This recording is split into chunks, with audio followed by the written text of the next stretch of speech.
बातमी कुणाल कामरा संदर्भातील कुणाल कामराच्या याचिकेवर सुनावणी संपली आहे। आता 16 एप्रिलला पुढील सुनावणी होईल। कामराकडून पुन्हा गुन्हा रद्द करण्याची मागणी करण्यात आलेली आहे। कुणाल कामराच्या याचिकेवरती 16 एप्रिलला आता पुढील सुनावणी होणार आहे।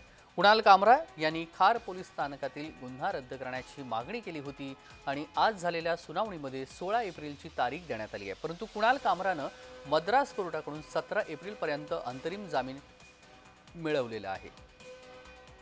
या सगळ्या संदर्भात सविस्तर माहिती जाणून घेऊया। अनिल सावरे आपले प्रतिनिधी जोडले गेलेले आहेत। अनिल, आजची सुनावणी संपली आहे, 16 एप्रिलला आता पुढची सुनावणी असेल, सविस्तर।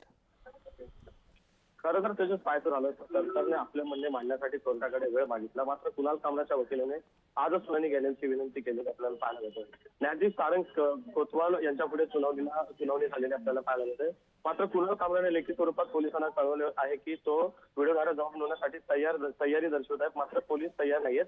कामरा यांना प्रत्यक्ष हजर राहण्यास सांगितले जात आहे। खरं तर पाहायचं एखाद्या हत्येच्या प्रकरणाचा किंवा गंभीर प्रकरणाचा तपास असावा असे ते पोलीस वागत असता आरोप सुद्धा कुणाल कामराच्या वकिलांनी केलेला पाहायला मिळतंय।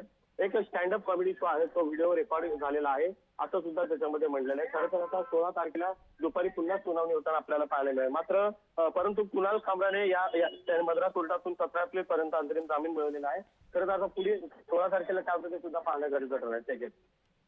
अगदी धन्यवाद अनिल, आपण दिलेल्या या सविस्तर माहितीसाठी। बातमी संदर्भातले अपडेट जाणून घेऊ।